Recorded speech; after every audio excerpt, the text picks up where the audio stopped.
시겠습니다. 할렐루야. 성령 충만하십시오. 말씀 충만하십시오.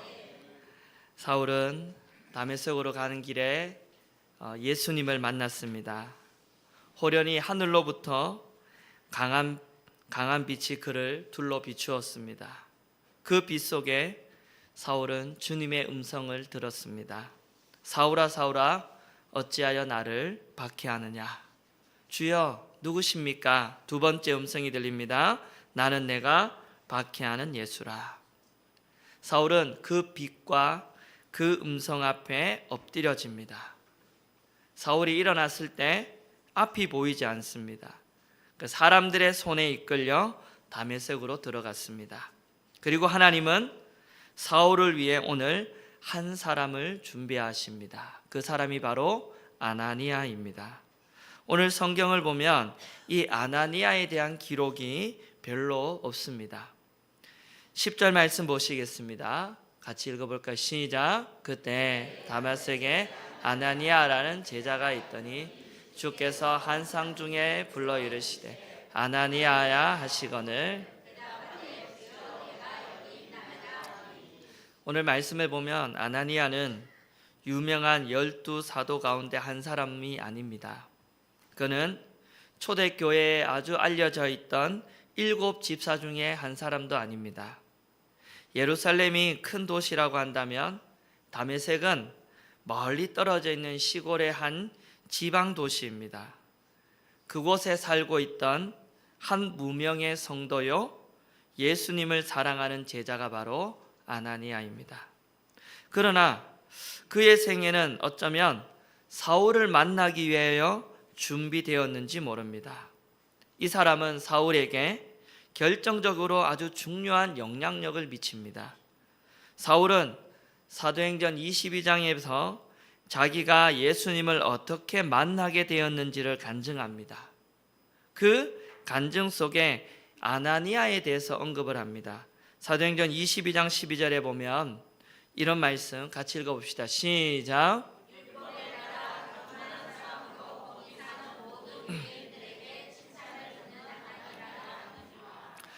바울이 아나니아를 어떻게 소개하죠? 율법으로 보면 완전하고 경건한 사람이다. 그는 예수를 믿을 뿐만 아니라 아주 경건하고 율법대로 하나님을 사랑하고 사모하면서 살았습니다. 여러분, 율법으로 경건하고 완전한 사람이 과연 몇 사람이 되겠습니까? 경건하다 이 말은 아나니아가 일상의 삶이 하나님 중심의 삶이었다라는 거죠. 그리고 예수님을 잘 믿고 경건하게 살을 뿐만 아니라 거기에 사는 모든 유대인들에게 아주 칭찬을 받았다. 믿음도 분명하고 삶도 분명하고 참된 경건을 가진 칭찬받는 아나니아였다라는 겁니다. 이 아나니아가 정말 경건한 사람이라는 것을 우리는 그가 주님을 만나는 모습 속에서도 발견합니다. 그는 환상 중에 주의 음성을 들을 줄 아는 사람입니다. 그리고 그는 자기를 부르는 주의 음성을 들을 때 전혀 당황하지 않고 아주 자연스럽게 반응합니다. 10절을 보면 주께서 아나니아야 불렀을 때 전혀 놀라지 않고 주여 내가 여기 있나이다 라고 아주 자연스럽게 대답합니다. 오랜만에 만난 게 아니라 자주 만나 대화하는 사람처럼 너무나 자연스럽습니다. 이것을 보아 그는 주님의 음성을 들은 것이 이번이 처음이 아닙니다. 자주 들은 사람입니다. 그는 기도하는 사람이요, 환상을 보는 사람이요, 하나님의 음성을 들은 사람이 아나니아입니다. 하나님은 이런 사람을 쓰십니다. 그는 시골의 무명이요, 사도도 아니고 스데반과 같은 집사도 아닙니다. 그러나 하나님은 상관이 없습니다. 하나님은 그를 쓰십니다. 왜요? 경건의 능력을 가지고 있기 때문입니다. 그래서 하나님은 이 아나니아를 통하여 사울이 바울이 되는데 아나니아를 하나님이 쓰십니다. 아나니아는 사울을 딱 한 번 만났습니다. 그런데 딱 한 번 만났는데 사울은 아나니아를 통해 큰 영향을 받습니다. 여러분, 저는 이런 말씀을 보다가 이런 생각이 들었어요. 정말 내 주변에 아나니아와 같은 사람이 있었나? 내가 살아가는 동안에 아나니아와 같은 사람을 내가 만난 적이 있나? 조금 더 나아가면 내가 누구에게 아나니아와 같은 존재인가? 이런 생각을 해봤어요. 여러분 어떠세요? 잠깐 만났지만 인생에 대지진이 일어나는 것처럼 영향력 있는 사람을 만난 적이 있습니까? 아니면 내가 바로 그 사람입니까? 여러분, 그러기 위해서는 평소에 그 사람이 경건해야 됩니다. 평소에 기도하고 환상도 보고 하나님의 음성을 들을 줄 알아야 되는 줄 믿습니다. 사실 여러분, 아나니아 당시에는 신약 성경이 기록되지 않았습니다. 그래서 성령께서 이 아나니아처럼 특별히 이 환상과 같은 특별한 경험을 통해 말씀하십니다. 그러나 지금은, 오늘날 이 시대는 하나님이 우리에게 어떤 방법으로 말씀하십니까? 성경을 통해 말씀하십니다. 평소에 성경을 읽고 묵상하며 하나님을 만나고 하나님의 특별한 뜻을 발견해 가는 것입니다. 하나님은 우리에게 말씀하고 싶어 하십니다. 오늘 저와 여러분들에게 말씀하고 싶어 하십니다. 그러나 성경을 읽지 않고 묵상하지 않는다면 어떻게 우리가 주님을 만나겠습니까? 어떻게 주님이 나에게 말씀하시겠습니까? 하나님께서 여러분들에게 말씀하시는 걸 듣고 싶다면 성경을 읽으시기를 바랍니다. 성경을 읽고 묵상하시기를 바랍니다.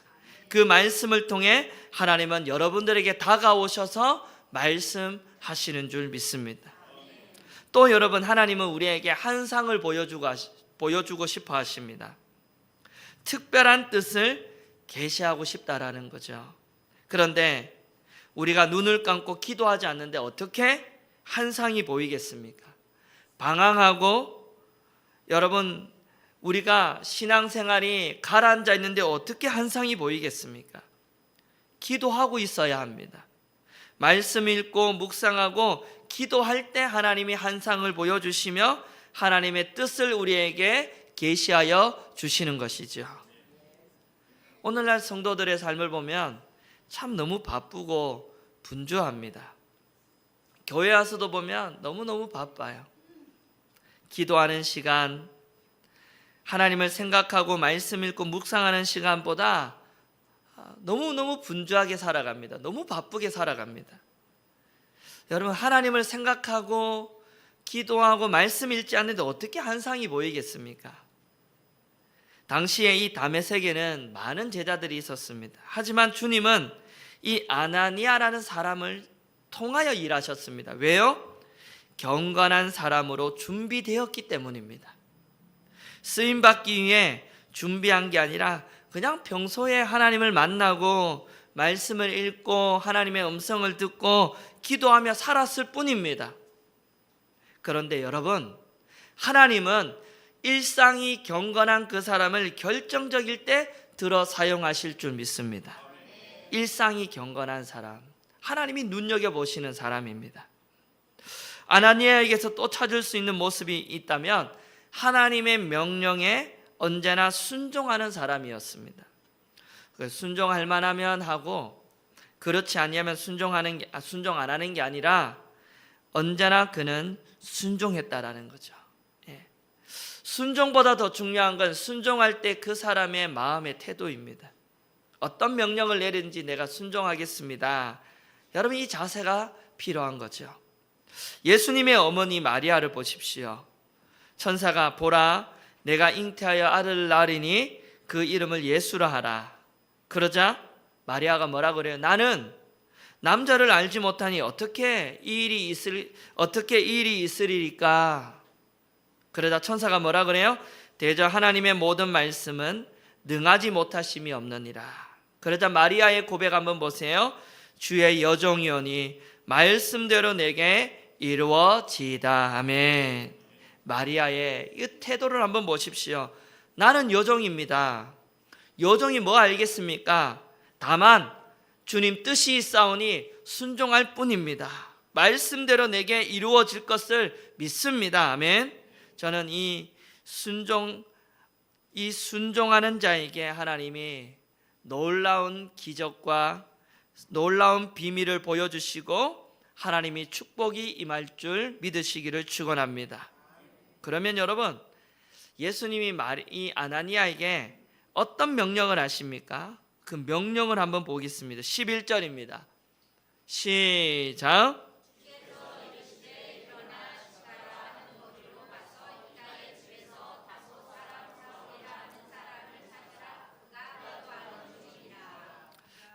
주님의 명령은 분명합니다. 사울을 찾아라. 우리말 성경은 빠져 있는데요, 원문에는 그가 기도하는 중이니라 그 말 앞에 왜냐하면 보라라는 말이 있습니다. 그러면 이렇게 해석합니다. 사울을 찾아라. 왜냐하면 보라. 그가 뭐하고 있어요? 기도하는 중이기 때문에 찾아라 라는 거예요. 사울은 주님을 만나고 자기가 얼마나 지금까지 엉터리처럼 살았는지를 깨닫고 그가 할 수 있는 건 기도밖에 없습니다. 3일 동안 식음을 전폐하고 기도합니다. 기도하고 있는데 아나니아에게 음성이 들려요. 너가 가서 만나줘야 되겠다. 왜? 그가 기도하고 있기 때문이다. 여러분, 절박한 기도는 하나님의 마음을 움직이는 힘이 있는 줄 믿습니다. 기도할 때 하나님 만나주십니다. 기도할 때 찾아오십니다. 아멘. 기도할 때 하나님이 찾아오세요. 12절입니다. 12절 시작.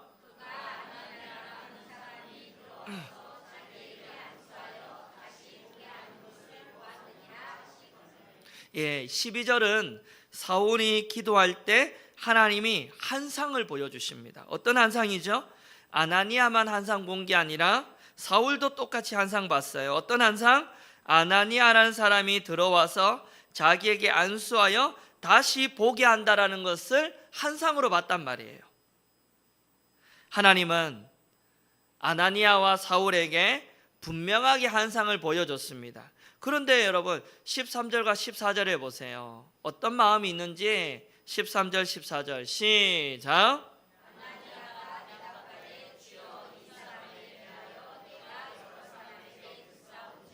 그가 주의 성도들에게 적지 않는 해를 끼쳤다 하니 여기서도 주의 이름을 부르는 모든 사람을 결박할 권한을 대제사장에게서 받았나이다. 한상을 봤어요.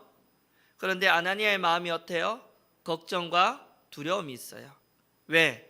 소문을 들었는데 사울이라는 사람은 예수 믿는 사람을 결박한다라는 거죠. 악명 높은 사람이라는 거예요. 그래서 마음에 뭐가 있어요? 걱정과 두려움이 있습니다. 사울을 만나러 가는 길이 안전하지도 않고 만나봐야 아무런 이 결과를 못 얻을 것 같은 이 걱정과 두려움이 있단 말이에요. 하나님은 이렇게 상식을 뛰어넘는 순종을 요구할 때가 있습니다. 말도 안 되는 순종을 요구할 때가 있습니다. 성경을 한번 보십시오. 물이 포도주가 되는 기적. 예수님 뭐라 그러세요? 물을 아기까지 채워라, 떠서 갖다 주어라. 오병이의 기적도 보세요. 어린아이 식사거리를 하늘을 우러러 축사하시고 제자들에게 뭐라 그래요? 나누어 주어라. 죽은 나사로를 살릴 때 죽은 지 사흘이 돼 냄새 납니다. 주님 뭐라 그래요? 하나님 믿고 돌을 옮겨 놓으라. 맹인에게 뭐라 그래요? 실로암 연못에 가서 뭐 하라고요? 씻어라. 여러분, 이거 전부 다 상식을 뛰어넘는 순종입니다. 말도 안 되는 이해래요. 죽은 사람에게 죽었는데 냄새 나는데 뭐라고요? 돌을 옮겨 넣어라. 그러면 하나님의 영광을 보리라. 할렐루야. 하나님의 생각과 우리의 생각이 다를 때가 많아요. 우리가 생각하기에는 아닌데 하나님 뭐라 그래요? 가라고 하셔요. 그런데 여러분, 순종할 때 놀라운 역사와 기적을 많이 만납니다. 할렐루야. 순종하면 하나님의 일하심을 보게 됩니다. 하인이 순종했으니까 물이 포도주가 되는 기적을 하인이 눈으로 봤단 말이에요. 물돈 하인만 알더라 그랬어요. 하인은 알아요. 예? 순종했기 때문에 기적도 보고, 순종했으니 맹인이 눈을 뜨고, 순종했으니까 죽은 나사로가 살아나고, 순종했으니까 오병이의 기적을 맛봤단 말이에요. 순종하는 자만이 하나님의 비밀과 능력과 기적을 경험하고 축복을 받게 될 줄 믿습니다. 이 순종, 그러나 여러분, 이 두려움과 싸우는 이 갈등이 있단 말이에요. 두려움, 선입관. 그런데 아나니아에게 다시 하나님이 명령합니다. 15절 말씀, 15절입니다. 시작.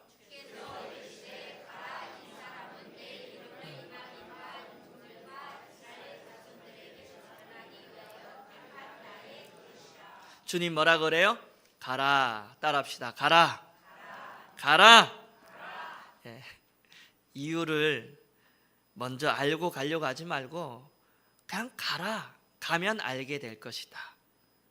예. 하나님이 어떤 뜻을 가지고 있어요? 사울은 이방인과 임금과 이스라엘 자손들에게 전하기 위해 나의 그릇이다. 예.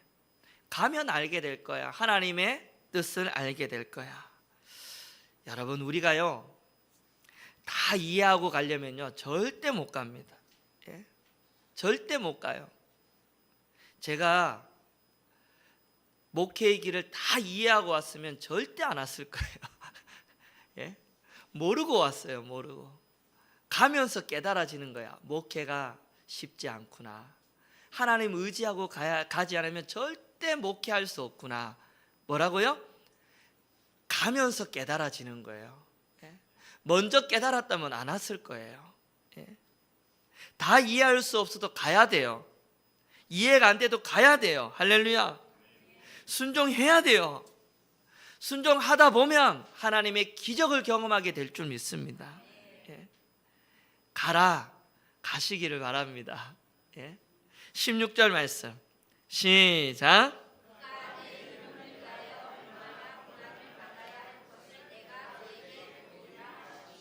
이 보일이란 이 말은 미리 보여줘서 알게 하신다라는 뜻이 아닙니다. 그가 사명을 감당하면서 얼마나 많은 고난의 길을 걸어가야 되는지를 실제로 겪으면서 알게 된다. 예? 십자가의 길은 미리 알고 가는 게 아니에요. 복음을 전하다가 이 길이 고난의 길이라는 것을 알게 된다라는 거예요. 여러분, 예수 믿으면 축복만 있는 게 아니에요. 믿음 때문에 고난도 당한다라는 것을 예수 믿고 나니까 알게 돼요. 예수 믿기 전에 알았어요? 믿고 나서 아는 거예요. 신앙생활 하다 보니까 우리의 삶에 고난이 있구나라는 걸 알게 되는 거예요. 교회 일은 여러분 아무것도 하지 않으면요 가만히 있으면 절대 시험 들 일이 없습니다. 네? 교회 시험 드는 사람은요 열심히 하다 보면 시험 들 일이 생겨요. 힘든 일도 생기고 갈등도 생겨요. 교회 일 하지 않을 때는 몰랐지만 일하다 보면요 갈등과 문제가 많이 일어납니다. 그때 여러분 우리의 믿음의 자세가 중요합니다. 중간에 포기하지 않고 물러나지 않는 겁니다. 완벽한 교회는 이 땅에 이 세상에 없습니다. 다른 교회 가봐야 해 아래 새 것이 없음을 곧 알게 될 것입니다. 예. 주님의 이름을 위해 살 때 많은 고난을 보여주셔도 끝까지 고난의 길을 인내하고 걸어가며 달려가야 될 줄 믿습니다. 그러면 우리에게 생명의 의의 면류관이 우리에게 준비되어 있습니다. 할렐루야. 여러분, 바울이 여러분 고난이 있어도 끝까지 달려갑니다. 고난이 있어도 끝까지 가요. 이 길이 고난의 길이라는 걸 알고 간 게 아니에요. 끝까지 인내하며 갑니다. 그리고 바울이 뭐라 그래요? 의의 면류관이 준비되어 있다라고 고백해요. 사랑하는 성도 여러분, 끝까지 인내하고 달려갈 때 의의 면류관을 받아 누리는 성도 되시기를 축원합니다. 17절 보겠습니다. 17절입니다. 시작.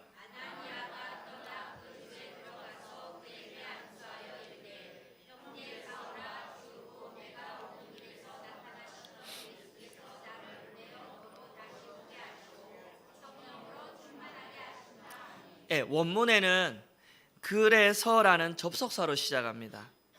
사울을 향해 하나님의 계획을 다 들었어요. 15절 16절에 하나님의 계획이 뭐죠? 사울은 이방인을 위한 그릇이다. 하나님의 계획을 다 들었어요. 그래서 아나니아가 이제 담대하게 다시 갔다라는 거예요. 계획을 듣고 그래서 담대함을 얻고 들어갔다라는 거예요. 그 집에 들어가서 뭐 하죠?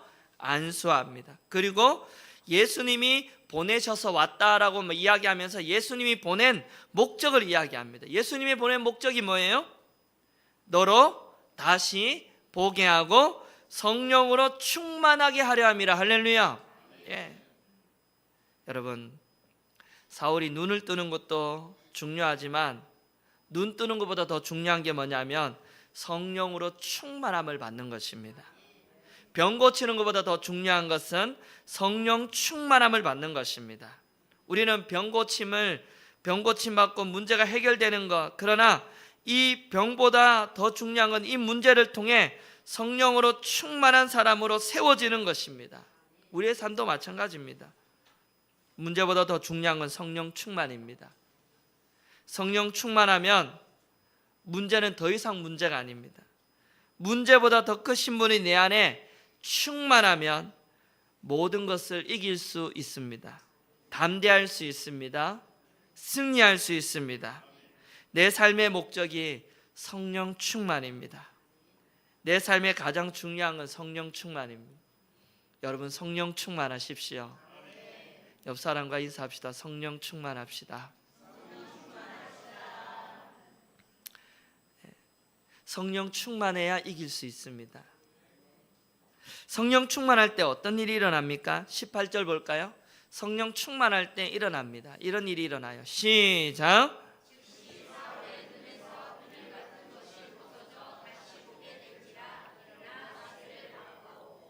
성령 충만하면 결단이 일어납니다. 사울의 눈에 물고기 비늘 같은 일종의 막이 떨어져 다시 보게 됩니다. 아나니아의 이 안수를 통해 예수님이 소경의 눈을 뜨게 하신 것처럼 초자연적인 기적이 일어납니다. 그러자 세례를 받습니다. 이 말은 새로운 일을 위하여 결단했다라는 게, 결단이 일어납니다. 성령이 충만하자 결단이 일어납니다. 성령 충만하자 이제는 하나님을 위해 살기로 결단합니다. 그리고 19절 보겠습니다. 시작. 음식을 먹음에 사울이 다메섹에 있는 제자들과 함께 이제 음식을 먹고 강건해졌다. 이 3일 동안 금식하며 기도했는데 이제는 음식을 먹을 이유가 생겼다라는 거죠. 성령 충만함을 받고 눈을 뜨고 세례를 받고 결단합니다. 그 다음에 음식을 먹어요. 이 음식을 먹는다라는 것은 내가 이제 살아갈 목적이 생겼다라는 거죠. 그 살아갈 인생의 목적이 뭐죠? 20절입니다. 사울은 이것을 위하여 인생의 목적을 삼고 살아갑니다. 20절 시작.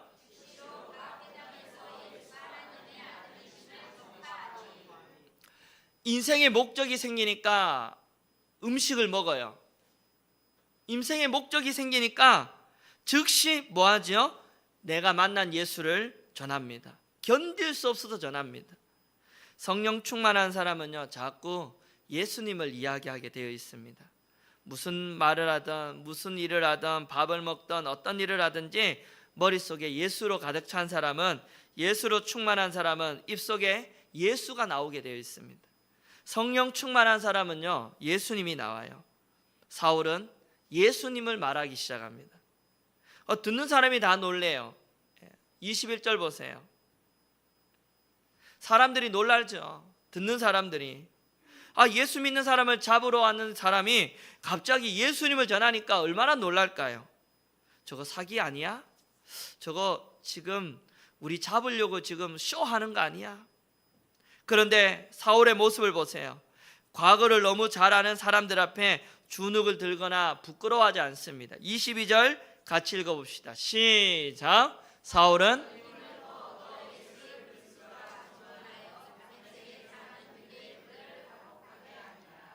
더 힘을 얻었다. 힘을 더 얻어. 이 말은 하나님으로부터 영적인 힘을 공급받았다. 여러분, 오늘도 하나님의 힘을 공급받으시기를 바랍니다. 하나님께서 힘을 주셨다라는 거예요. 여러분, 하나님 힘 주시니까요, 사울을 막을 수가 없습니다.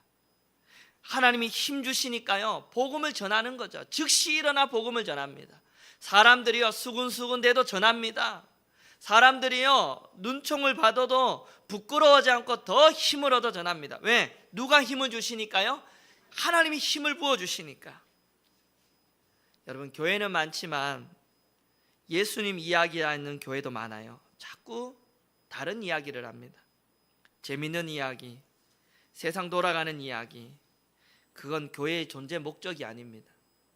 여러분, 교회는 예수님을 이야기해야 됩니다. 가정에서, 삶 속에서 날마다 예수님 이야기해야 될 줄 믿습니다. 목장 예배는 예수님 이야기하는 시간입니다. 우리 교회는 예수님의 이야기로 가득한 교회 되기를 축복합니다. 예수로 가득한 교회. 할렐루야. 여러분, 아나니아라는 사람 한 사람으로, 그 짧은 순간의 만남으로 사울이 변화되었습니다. 이 아나니아는 사도가 아닙니다. 스데반 집사도 아니에요. 큰 도시에 산 사람도 아니에요. 시골의 작은 마을의 무명의 제자입니다. 하나님은 상관없어요. 무명이든 작은 자든 큰 자든 상관없어요. 하나님 어떤 사람 쓰셔요? 경건한 사람, 날마다 하나님 중심으로 살아가는 사람, 날마다 하나님의 음성을 듣고 한상을 보고 그와 교제하는 사람을 통하여 하나님이 일하십니다. 할렐루야. 일상이 경건한 사람. 다윗은 한순간에 왕이 된 게 아니에요. 그는 양을 치는 사람이었지만 언제나 하나님을 의지한 사람이었습니다. 하나님을 의지하며 하나님만 바라보며 살았습니다. 그때 하나님이 내 마음에 합한 자를 찾았어요. 누구예요? 다윗입니다. 다니엘 한번 보세요. 요셉 한번 보세요. 얼마나 여러분 유혹이 있고 죄의 유혹이 있지만 그가 얼마나 평소의 일상이 얼마나 경건한 사람이었습니까? 결정적일 때 하나님이 딱 들어 쓰시잖아요. 할렐루야. 오늘도 하나님은요, 이 시대 가운데 누구를 쓰실까 보셔요. 그런데 어떤 사람 쓰신다고요?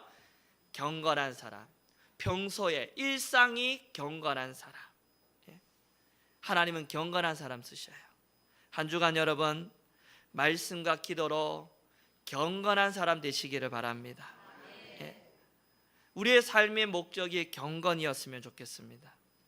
일상이 아름다운 사람, 일상을 경건하게 살다 보면 하나님이 결정적일 때 들어 사용하실 줄 믿습니다. 나를 통하여 큰 영향을 주는 사람, 또 바라기는 나를 통하여 한 사람이 변화되는, 그 일에 쓰임받는 일상이 경건한 아나니아와 같은 사람이 여러분 되시기를 주님의 이름으로 간절히 축원합니다. 오늘 기도하실 때 하나님, 나에게 사울에게 부어주신 은혜 부어주셔서 일상이 경건할 수 있도록 은혜 부어주시옵소서. 나를 통하여 사울이 바울이 되는 일에 나를 써주십시오라고 기도하는 오늘 이 예배의 시간 되기를 주님의 이름으로 축원합니다. 우리 같이 한번 다 일어나셔서